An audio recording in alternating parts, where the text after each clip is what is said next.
Of loss जो तुमने सीधे सीधे पढ़े थे, पहला पढ़ा था सिग्मा आई इक्वल 0 और दूसरा क्या पढ़ा था, सिग्मा डेल्टा वी इक्वल 0। इसके जो तुमने कंडीशंस यही पढ़ी हैं, पहला चार्ज को कंजर्व करता है, दूसरा एनर्जी को कंजर्व करता है। पहला ओपन लूप में काम करता है, दूसरा क्लोज लूप में काम करता है। Sigma I equal 0, sigma delta V equal 0, ये इसके सारे क्या थे, डिफरेंसेस थे। अब आज हम लोगों को पढ़ना है व्हीट स्टोन ब्रिज। बढ़िया टॉपिक है, फ्रेश टॉपिक है। Wheat stone bridge, wheat stone bridge पढ़ना है। हाँ भाई, व्हीट मतलब गेहूँ, स्टोन मतलब पत्थर, ब्रिज मतलब पुल। ऐसा पुल जो गेहूँ और पत्थर को मिलाओ, डाल दो, हो गया व्हीट स्टोन ब्रिज। ऐसी बात है, मैं कुछ पढ़ लो। व्हीट स्टोन एक साइंटिस्ट थे। अच्छा नहीं, घर वाले पानी वानी मांगते हो, बढ़िया मांगता हूँ बेटा व्हीट स्टोन पानी ले आओ। घर पर पानी मांगा है कभी तुमसे? घर वालों ने कभी पानी नहीं मांगा यार तुमसे? यार एक गिलास पानी दे तो नहीं मांगा? रही से लड़का तुमसे मांगा है? रोज ही चलता होगा। ये बढ़िया है, अगर ना लाओ तो गुद्दे पे चाटे। मिश्रा जी कभी पानी चाय? अरे घर वालों ने बना दिया होगा तो बोला होगा ना, लो पापा को चाय दे आओ। लो पंडित जी को तो बनाना ही पड़ता है ना, घर में बनाना तो ना पड़ा, लेकिन देना खूब पड़ा यार।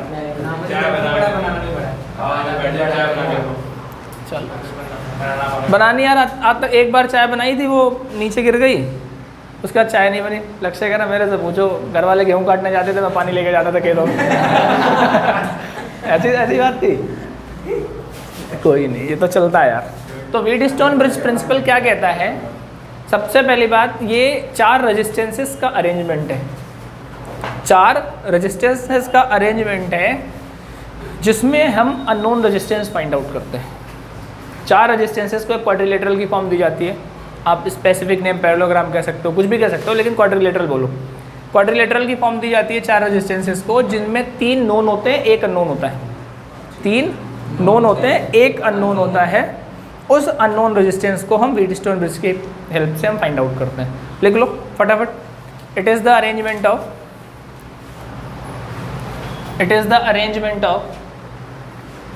4 resistances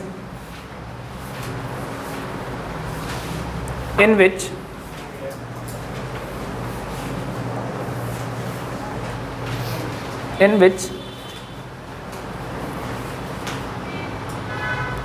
we can find the value of unknown resistance.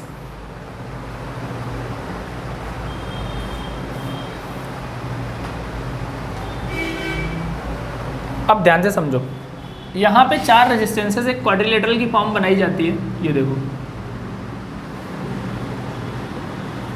इस तरीके से एक 4 रेजिस्टेंसेस हम सेट करते हैं।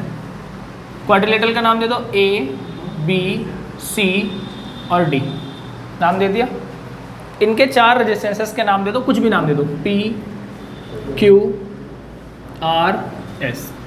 तो सबसे पहली बात, इसका जो प्रिंसिपल बोलेगा, प्रिंसिपल बोलता है करस्पॉन्डिंग साइड्स का रेशियो बराबर होता है P/Q equal R/S। Corresponding side के रेजिस्टेंसेस का जो रेशियो होता है वो बराबर होता है। मीन P/Q करस्पॉन्डिंग साइड हो गई, इक्वल R/S, ये प्रिंसिपल कहता है। लेकिन ये लाने के लिए पापड़ बेलने पड़ेंगे।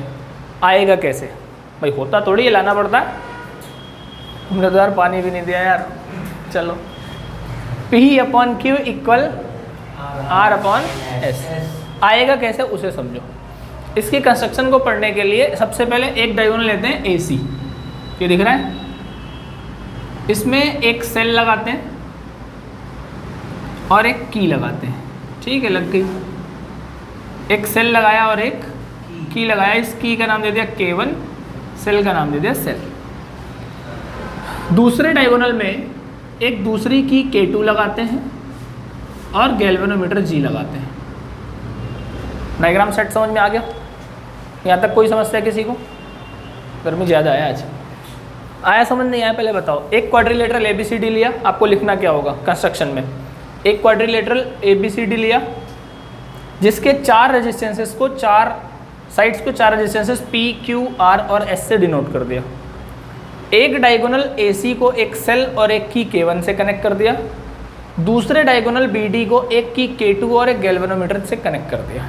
इतनी बात समझ में आ गई? कोई समस्या किसी को? अच्छा ठीक है, कंस्ट्रक्शन बिल्कुल वेल क्लियर हो गई। ये बीच वाले के लिए सेल कहाँ से K2 से? बीच वाले में सेल कहाँ लगाया? बीच वाले में K2 लगाया और एक गैल्वेनोमीटर लगाया। अलग अलग K2 से क्या था? 2 की लगा? क्यों 2 की नहीं लगा सकते? 4 की लगा दो। कितनी स्विचेस लगी हैं यहाँ पे? नहीं समझ में आया? आ गया। अच्छा, अब आते हैं वर्किंग एंड थ्योरी पे। वर्किंग एंड थ्योरी जब भी हम पढ़ेंगे, सबसे पहले K1 ऑन किया, स्विच K1 ऑन किया, सेल से करंट निकली I करंट सेल से निकली। तुम जानते हो ये फ्लो होते होते होते होते ए पे पहुंची। ए पे ये करंट दो जगह डिवाइड हो गई, I1 पे और I2 पे। सही है? ये I1 यहाँ गई, K2 तुमने ऑन किया, कुछ करंट यहाँ IG गई होगी, तो यहाँ पे कितनी आ गई? I1 माइनस IG मतलब गैल्वेनोमीटर। IG यहाँ पे आई, I2 यहाँ पे आई, तो यहाँ पे मिलके कितनी जाएगी? I2 plus IG। ये खूब कर चुके हो अभी तुम किरचॉफ लॉ में। यहाँ पे कितना आ गई? I1 प्लस I2, जो किसके बराबर है? I के, क्योंकि देखो I तो 2 जगह टूटी है, I1 I2 में। क्यों बेटा, समझ में आया नहीं आया? पहले बताओ। करंट डिस्ट्रीब्यूशन समझ में आ गया? ये एक जनरल करंट डिस्ट्रीब्यूशन है कि ऐसा हो सकता था, अगर बच्चा भी करने जाता तो ये करता। अगर कोई बच्चा भी करने जाता तो ये काम करता नहीं करता? हाँ या ना बताओ। अच्छा, तो हम वर्किंग एंड थ्योरी पढ़ रहे थे ना। सबसे पहले मैं बच्चों वाली बातें करूंगा। इन द लूप ABDA दिख रहा है? यूजिंग KVL यूज करो, बताओ। I1P बहुत बढ़िया, plus IG into G, galvanometer का रेजिस्टेंस मान लो G। हाँ, गैल्वेनोमीटर कोई भी डिवाइस है, रेजिस्टेंस तो हर डिवाइस में होती है। तो I1P plus IGG minus I2R equal 0। सही बात है? हाँ या ना बोलो? बिल्कुल क्लियर बात। इसको मान लिया हमने इक्वेशन नंबर 1। अब दूसरा लूप आप देखो, BCDB। In the loop BCDB using KVL लगाओ। I1 minus IG into Q, बहुत बढ़िया, minus I2 plus IG into S minus IG into G equal 0। सही है? ये बचपन की हरकत है। इतना तुम करोगे जब तुम्हें इसके बारे में कुछ नहीं पता होगा। मैंने कहा बेटा डायग्राम मिलेगा और लूप लगा लो। लेकिन व्हीटस्टोन ब्रिज ये नहीं है। व्हीटस्टोन ब्रिज का जो प्रिंसिपल है P upon Q equal R upon S, ये आता कैसे है उसे समझो। ये कंडीशन तब सेटिस्फाई होती है जब BD में कोई करंट ना जाए। जब BD में कोई करंट ना जाए तो इसका मतलब क्या है? IG होगी वहाँ पे 0। उस कंडीशन को हम कहते हैं बैलेंस्ड कंडीशन। क्या कहेंगे? अब पहले दोबारा समझो इतना। सबसे पहले हमने क्या ऑन किया? K1 ऑन किया। K1 ऑन किया, current I flows from the cell, it reaches at A. At A it divides in 2 parts. I1 flows from A to B and I2 flows from A to D. कहानी अब शुरू होती है। Now the bridge is so adjusted that on pressing the key K2 galvanometer shows no deflection. दोबारा समझो, K2 को on करने के बावजूद गैल्वेनोमीटर कोई डिफ्लेक्शन शो ना करे। भाई गैल्वेनोमीटर क्या है? जो करंट की प्रेजेंस बताता है। करंट की क्या बताता है बेटा? प्रेजेंस बताता है। अब अगर गैल्वेनोमीटर ही कोई डिफ्लेक्शन शो नहीं करेगा तो IG कितनी होगी? 0। इस कंडीशन को हम कहते हैं बैलेंस्ड कंडीशन। क्या बोलते हैं बेटा? Balanced condition. तो एट बैलेंस्ड कंडीशन,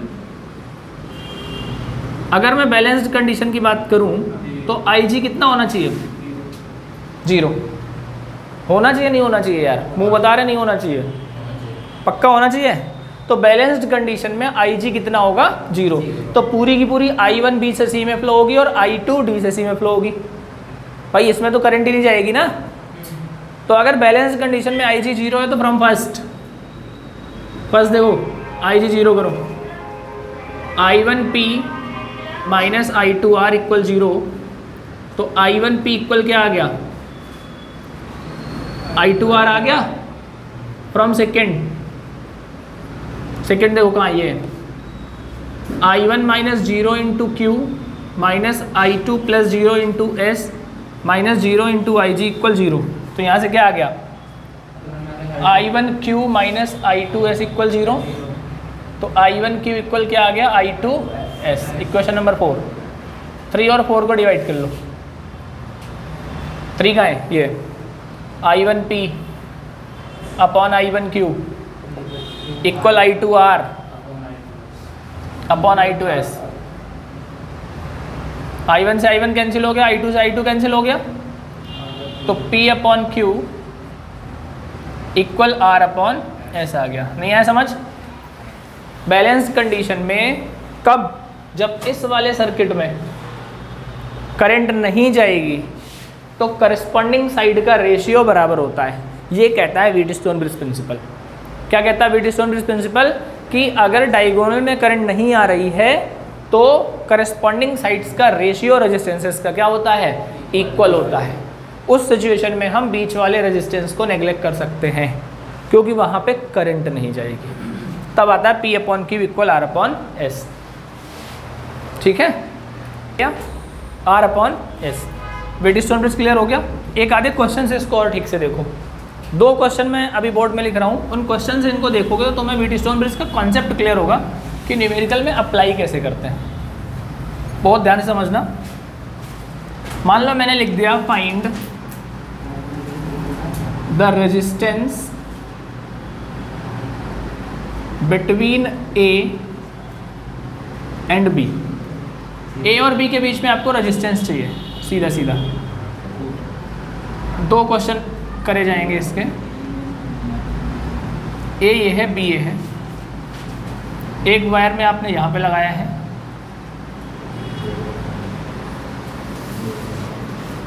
एक आपने ये किया हुआ है। इनके नाम दे दो, 5 ओम, 10 ओम, 10 ओम, 20 ओम, 30 ओम। सेम डिजिट्स यहाँ लिख लो, 5 ओम, 10 ओम, 10 ओम, 20 ओम, 30 ओम। अब बेटा ध्यान से समझो, मैंने तुमसे कहा कि मुझे इन दोनों के बीच का रेजिस्टेंस बताओ, पहले वाले पार्ट का और दूसरे वाले पार्ट का। पहले वाले पार्ट का तो अगर तुम बेसिक क्लासेस में होते तब भी बता देते। कैसे बताते? 5 और 10 सीरीज, 10 और 20 सीरीज, तीनों पैरेलल। बेसिक कॉन्सेप्ट था। तो पहले वाले का तो आंसर तुम सीधा बता दो, कितना आएगा? 15, 30, 30 है ना। 30 एल्सियम ले ला, 2 + 1 + 1, तो 1/r इक्वल कितना आ गया? 5/30। 4 3 4 4/30, r इक्वल आ गया 7.5। 7.5 आ गया। 30/4 7.5 होते हैं। तो नहीं, अभी तो ये तो बेसिक था ना, ये तो फर्स्ट पार्ट हो गया आपका। अब जैसे ही आप सेकंड पार्ट में आए तो 30 ओम का जो रेजिस्टेंस है चरस बो रहा है। चरस इसलिए बना रहे हैं क्योंकि ना तो ये सीरीज लग पा रहा है ना पैरेलल लग पा रहा है। क्या करोगे अब? ना ये सीरीज बन पा रहा है ना ये पैरेलल बन पा रहा है। अब इस क्वेश्चन को करने के कई सारे मेथड होते हैं। तुमको सबसे ईजीएस्ट मेथड बताता हूँ मैं। सबसे ईजीएस्ट मेथड ये कहता है कि कभी भी अगर एक बीच में लाइन लगी हो तो सबसे पहले अपने दिमाग को खोलो और इनका रेशियो निकाल लो। 5/10 कितना होता है? 1/2 होता है। इसका रेशियो निकाल लो। 10/20 कितना होता है? क्या ये दोनों बराबर आ रहे हैं? तो इसका मतलब ये कंडीशन ओबे कर रहा है P upon Q equal R/S की। भाई ये P होता है, ये Q होता है, ये R होता है, S होता है। हाँ या ना बता दो। अगर ये इसको ओबे कर रहा है तो 30 ओम का रेजिस्टेंस नेग्लेक्ट कर दिया जाएगा क्योंकि यहाँ पे करंट नहीं जाएगी। ये मैं नहीं कह रहा, व्हीटस्टोन कह रहा है। सीरीज अगर इन दोनों को बनाओगे तो ये क्या करेगा फिर? इन दोनों को सीरीज में लेंगे। मुझे A और B के बीच में चाहिए था, तो ये दोनों में तो करंट डिफरेंट जाएगी ऐसे और ऐसे। नहीं आया समझ? I1 I2 जो गई थी, फिर IG यहाँ गई थी। ये पहले बताओ, ये बात समझ में आई नहीं आई? व्हीटस्टोन ब्रिज की कंडीशन ओबे करा रहा हूँ मैं। यहाँ पे क्या बना बेटा P, यहाँ क्या बना Q, यहाँ क्या बना R, यहाँ क्या बना S। मैंने देखा कि P अपॉन Q और R अपॉन S दोनों इक्वल हैं, तो जो बीच वाला होगा उसको नेग्लेक्ट कर दोगे, रट लो, जो बीच वाला होगा उसको नेग्लेक्ट कर दोगे। तो अब हमारे पास जो नया जो डायग्राम आया वो सीधा सीधा ये आया 5, 10, 10, 20, है ना, A और B। अब तो हो गया क्वेश्चन, 10, 5, 15, 10, 20, 30 और ये 15 और 30 का पैरेलल खत्म। 1/15 प्लस 1/30। अगर इक्वल नहीं आता तो फिर किरचॉफ लॉ लगता, करंट डिवाइड करते, फिर लूप लगाते, ना जाने क्या क्या लगता होता वहाँ से भी। फिर यहाँ के बीच में हम एक बैटरी मानते E, जैसे क्यूब वाली प्रॉब्लम सॉल्व की थी, क्यूब वाली प्रॉब्लम सॉल्व की थी, R रेजिस्टेंस मानते, नेट करंट निकालते, 3 इक्वेशंस बनाते, I1 I2। हाँ, ये बात समझ में आ गई? हाँ या ना बताओ। तो अब तुमको व्हीटस्टोन ब्रिज का जो न्यूमेरिकल की प्रॉब्लम होगी वो सॉल्व करनी आई समझ? ठीक है, असाइनमेंट निकालो। क्या इसको नोट करोगे यार, दिमाग में सेट होना चाहिए। असाइनमेंट निकालो बेटा, व्हीटस्टोन ब्रिज का पहला क्वेश्चन देखते हैं।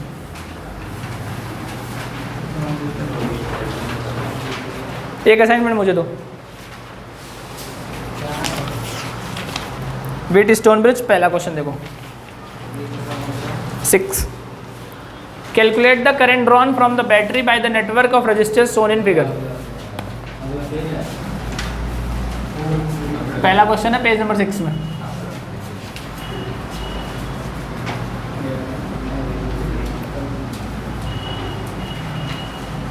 वन ओम, 5 ओम, 4 ओम।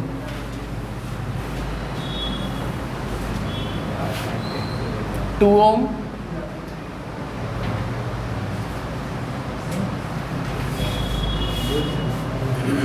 2 ओम।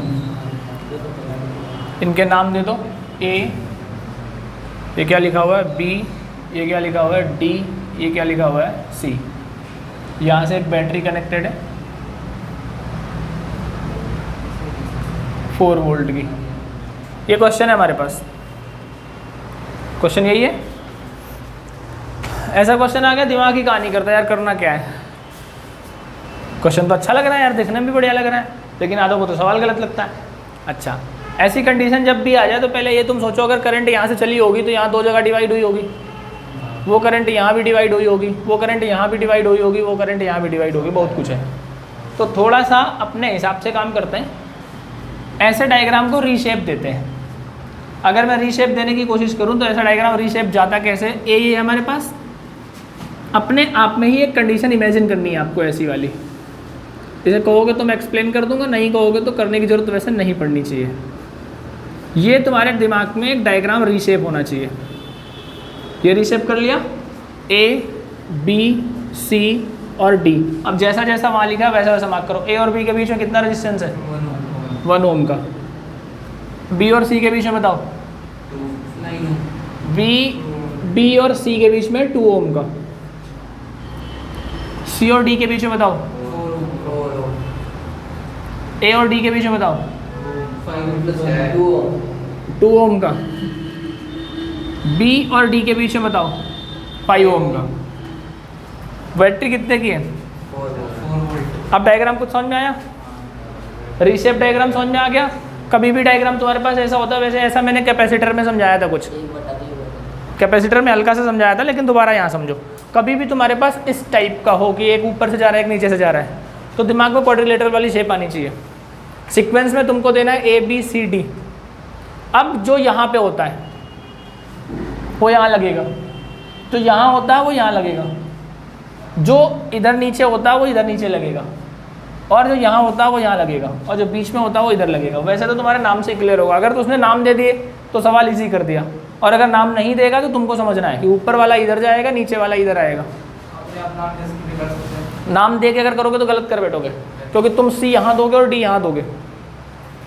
तुम सीक्वेंस ऐसे करोगे, तुम C अगर यहाँ देते तो बना ही नहीं पाते, तुम B और C के बीच में 5 के लगाते जो बनता ही नहीं। इसलिए कोशिश करो समझने की, जो मैं समझाना चाह रहा हूँ। ये इधर लगा, इसके ऊपर ये लगेगा, ठीक उसके अपोज ये लगेगा, फिर ये लगेगा, ये बीच में लगेगा। कॉन्सेप्ट समझ में आ रहा है? हाँ या ना बताओ बिल्कुल प्रॉपर।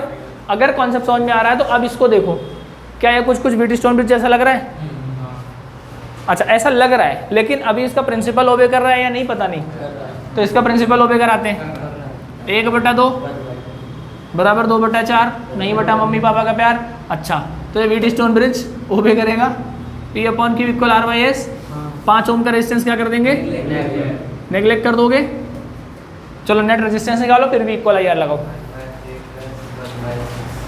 1/3 + 4, ये 3 हो गया और ये 6 हो गया, तो 3 और 6 का पैरेलल कितना आया? 3 और 6 का पैरेलल 1/3 + 1/6, तो 2 आएगा। और V कितना है? 4। V equal IR। करंट कितनी आई? R हो गया 2, V हो गया 4, I हो गया 2 एम्पेयर। मैच करो आंसर।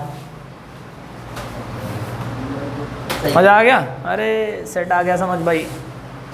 क्या करोगे फिर इसको सॉल्यूशन करके घर पे करना आराम से, कल चेक करूंगा बेटा, ध्यान रखना इस बात को। चलो अगले क्वेश्चन पे आओ।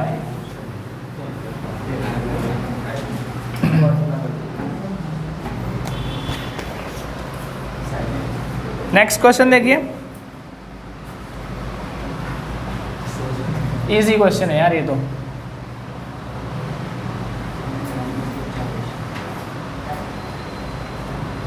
चार ओम, R1, 6 ओम, 9 ओम, 3 वोल्ट है ना। इसके साथ दूसरा लगा हुआ है,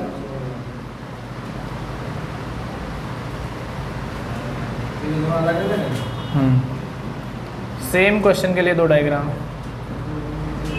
3 वोल्ट, 6 ओम, 12 ओम, R2, 8 ओम। पहले क्वेश्चन देखो बेटा, दोनों डायग्राम देख लिया आपने आराम से। क्वेश्चन की लैंग्वेज एक बार पढ़ते हैं। कह रहा है the galvanometer in each case of the given circuits does not show any deflection. Find the ratio of the resistors R1, R2 used in the 2 circuits. Question ने खुलेआम बोल दिया कि गैल्वेनोमीटर में कोई डिफ्लेक्शन नहीं है, इसका मतलब व्हीटस्टोन ब्रिज ओबे करता है। ये मैं नहीं कह रहा, क्वेश्चन कह रहा है। क्वेश्चन ने सीधे शब्दों में तुमसे क्या बोला है कि गैल्वेनोमीटर कोई डिफ्लेक्शन शो नहीं कर रहा है। अब अगर गैल्वेनोमीटर कोई डिफ्लेक्शन शो नहीं कर रहा है, इसका मतलब व्हीटस्टोन ब्रिज को ओबे करेगा। तब R1/R2 बताओ। तो यार ये तो बेसिक क्वेश्चन है ना, इससे R1 निकाल लो, इससे R2 निकाल लो, दोनों डिवाइड कर लो। पहले वाले से R1 कैसे निकालोगे? 4/R1 = 6/9। 4/R1 = 6/9। R1 निकल जाएगा, कितना आएगा बताओ बातों बातों में, कोई सॉल्व नहीं करेगा। 4/R1 = 6/9, R1 कितना आया? 6 आ गया। अच्छा अब 6/12 = R2/8। 6/48। 4 आया? हाँ, 6 आ गया। 4 आया ना। 48/12। तो ये कितना आया था R1? 6 R1 6 आया था, R2 कितना आया? 4। अब R1/R2 कर दो, 6/4। 6/4 that is equal to 3/2। Answer match करो, आंसर मैच करो। आ रहा है? सही है, 3/2। अरे मजे आ रहे हैं यार, क्वेश्चन सॉल्व हो रहे हैं। ज़्यादा जल्दीबाजी तो नहीं हो रही? पक्का बताओ, कटाई कर दूंगा मैं। कह रहा हाँ।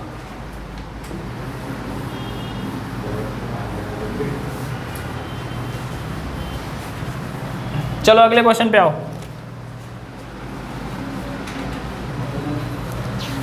Find the value of unknown resistance X।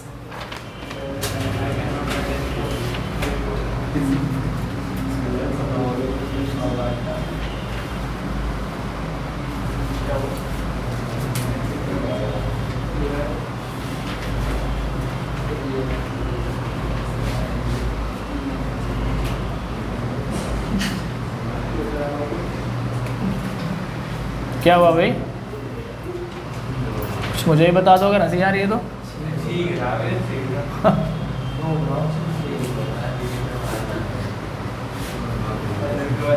चलो क्वेश्चन देखो, क्वेश्चन ने क्या कहा है, कह रहा find the value of unknown resistance X in the given in the following circuit if no current flows through the section AO। A से O में कोई करंट नहीं आ रही। कभी कभी क्या होता है, क्वेश्चन इतना ओवर कॉन्फिडेंस में के अंदर ज़्यादा लिख दिया जाता है कि तुम्हें समझ में आ जाएगा क्या कह रहा है। अगर एओ में कोई करंट नहीं फ्लो हो रही तो तुम समझ गए कि व्हीटस्टोन ब्रिज ओबे करेगा। अंडरस्टूड है? अगर आज के जो क्वेश्चन कर रहा हूँ बेटा लिख के रख लो, आज की क्लास तुम्हारे लिए गोल्डन क्लास साबित होगी व्हीटस्टोन ब्रिज के लिए 500%। अब ठीक है दिया तूने, बोर्ड में क्वेश्चन ही ना आया, चल मेंस में मिलेगा, इससे थोड़ा सा टफ। तो मेंस में कहाँ आ रहे हैं, आ सकते हैं वैसे, कभी कभी लग जाता है, नीट में तो लग जाएगा, मेडिकल की तो फिजिक्स इजी होती है। होते हो आसानी, हम पढ़ के नहीं जा रहे होते बस। किसी किसी को 1 कप ऑफ वाटर में भी चार्ज नहीं निकाल पाएगा, नंबर ऑफ इलेक्ट्रॉन्स पढ़ा नहीं होगा, तुम्हें लगेगा इजी है कि 250 ग्राम पानी में कितना इलेक्ट्रॉन होते हैं। एनसीईआरटी का एग्जांपल है पहले चैप्टर में। क्या करो, हमें वैसे भी नहीं आता। हाँ भाई कितनों के मुंह बन गए, सर ने क्या बोल दिया। इन्हें तो 50 ml में निकालना आता। अच्छा, find the value of unknown resistance X in the following circuit if no current flows through the section AO. Also calculate the current drawn by the circuit from the battery of EMF 6 volt and negligible internal resistance. तुम्हें क्या क्या निकालना है, x की value निकालनी है और circuit में करंट निकालनी है। क्वेश्चन हो गया यार। देखो एओ में कोई करंट नहीं जा रहा, क्या ये व्हीटस्टोन ब्रिज है? एओ में करंट नहीं जा रहा ना, तो मैं इसको पहले मना कर रहा हूँ, इसको A B O C, A B O सी, नीचे वाले को भूल जाओ, नीचे वाला बालक है।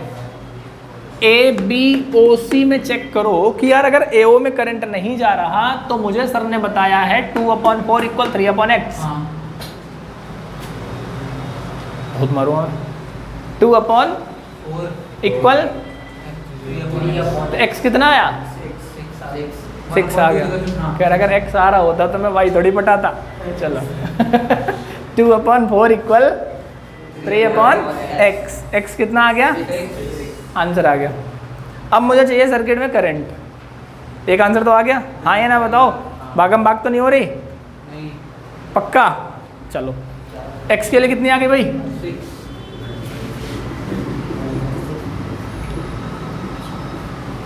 अब क्वेश्चन में क्या कह रहा है कि नेट करंट बताने। देखो ये तो खत्म हो चुका है, ये नेग्लेक्टेड है।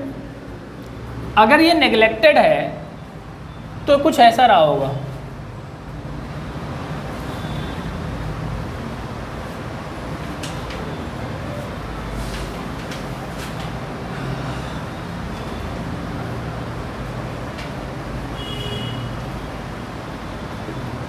अब इसको 6 का लिख दूं।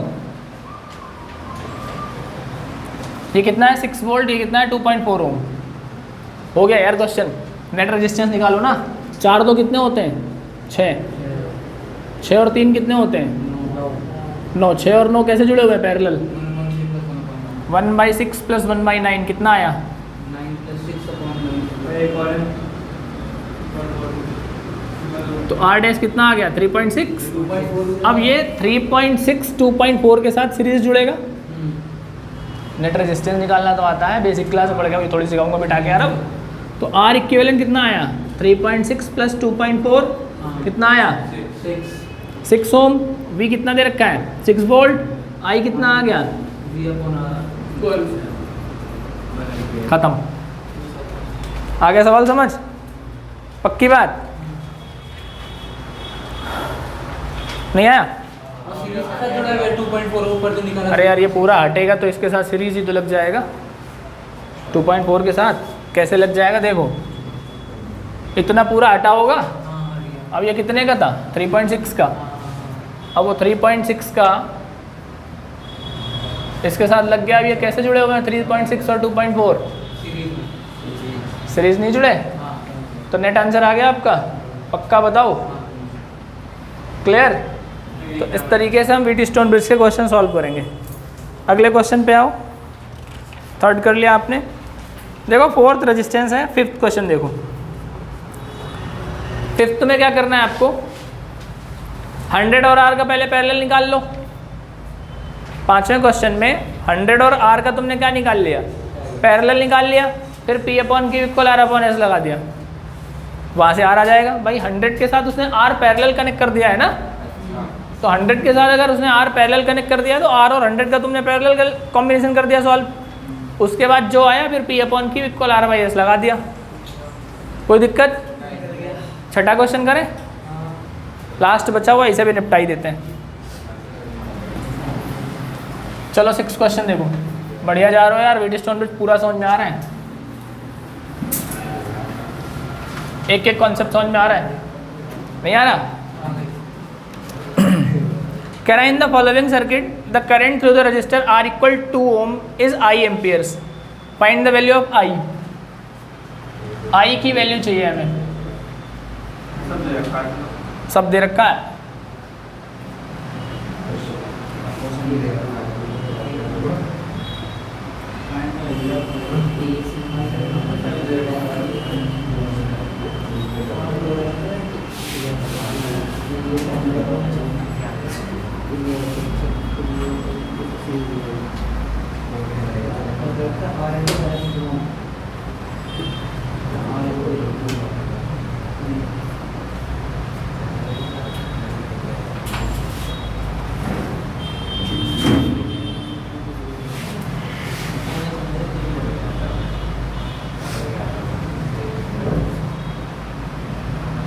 अब समझ में आ गया होगा क्या दे रखा है, कुछ बड़ा सा तो नहीं लग रहा है? देख लेना जरा, मैच करना। 2 ओम, 6 ओम, 12 ओम, 10 ओम, 4 ओम, यहाँ पे 4 ओम है, 4 ओम, 2 ओम, 8 ओम, 1 ओम, 2 ओम, R इक्वल टू है वो। अच्छा, क्वेश्चन अच्छा है। इस क्वेश्चन में देखो, अगर तुम इस क्वेश्चन को पहली बार में देखोगे तो तुम करोगे नहीं, छोड़ के आ जाओगे, तुम कह दोगे क्या करें इस सवाल को। लेकिन अगर इस क्वेश्चन को थोड़ा सा आसानी से देखोगे तो तुम्हें पूरा समझ में आएगा। पूरा समझ में ऐसे आएगा इस क्वेश्चन को, थोड़ा सा दिमाग लगाओ यार मेरे साथ, चलो। कुछ हो रहा है क्या, कह रहा है नहीं यार समझ? हाँ बताओ। ये 1/2 हैं? आई है वो सर, ये 1/2 और ये भी 1/2 हो जाएगा। अरे वाह, तो फिर ये खत्म हो लड़के जाएगा। ने बहुत बढ़िया दिमाग लगाया। ये कह रहा है इतना, सर्कल के अंदर देखो, कह रहा 1/2 इक्वल 2/4 होता, 8 वाला खत्म हो जाएगा। तो इतने में तुम व्हीटस्टोन ब्रिज सबसे पहले अप्लाई करोगे। दिख रहा था? ऐसा नहीं है कि पूरे में ही अप्लाई हो, कभी कभी पार्ट में भी अप्लाई हो जाता है। केवल सर्कल में देखो तुम, बस इसमें दिख रहा है क्वाड्रिलेटरल। तो अगर मैं इसको कह दूं P, इसको कह दूं Q, इसको कह दूं R, इसको कह दूं S, तो मुझे P/Q इक्वल R/S दिख रहा है, 1/2 इक्वल 2/4। तो मैं 8 वाला क्या करूँगा, नेग्लेक्ट कर दूंगा। ये नेग्लेक्ट हो जाएगा ना? अरे हाँ है ना यार, कुछ बोलो। हो जाएगा। तो इसको सॉल्व करो पहले, कितना आया। फिर ये भी सीरीज में। रुक जाओ, 2 और 1 सीरीज हो गए, कितना हो गया 3, 4 और 2 सीरीज हो गए 6, 3 और 6 का आंसर कितना आएगा 2। अभी पीछे निकाला है, तो मैं इतने को मिटा दूं, इतनी जगह मैं कितना लिख दूं, पक्का? अब हल्का लग रहा है, इतने की जगह मैं लिख दिया 2 ओम का। बेटा और कुछ देखो इसको, देखो देखो देखो, दोबारा लग रहा है। 6 और 12 1/2, 2 और 4 1/2, 10 वाला खत्म। मजा आया सवाल में? इसे कहते हैं कॉन्सेप्ट PQRS। अब तुम्हें फिर दिख रहा है P/Q मतलब 6/2, R/S मतलब 12/4, ये 3, 10 वाला खत्म, नेग्लेक्टेड। अब ये कितना आ गया यहाँ से, देखो कैसे होगा, अब तो समझ में आ गया ना कैसे होगा। इसे खत्म कर दिया, नेट रेजिस्टेंस निकल गया 6, 18, इनका पैरेलल, और ये 6 हो गए ना, और ये कितने हो गए 18 हो गए। अब 18 और 6 कितना होता है, 1/6 प्लस 1/18 है 9/2 मतलब 4.5। तो इसका ओवरऑल 4.5 लिख दूं मैं, सच्ची बताओ। अब ये 4.5 ओम और ये 2 कैसे जुड़ गया सीरीज में, तो R इक्विवेलेंट कितना आ गया 2 + 4.5 दैट इज इक्वल टू 6.5, और R इक्वल दिस, और V कितना दिया हुआ है 6.5 वोल्ट, I कितना आ गया वन। ख़त्म, और आज की क्लास ख़त्म। आ गया समझ? इन क्वेश्चंस को करोगे, व्हीटस्टोन ब्रिज मैंने तुम्हारा हर एक तरीके का क्वेश्चन करा दिया, ठीक है? ओके बेटा।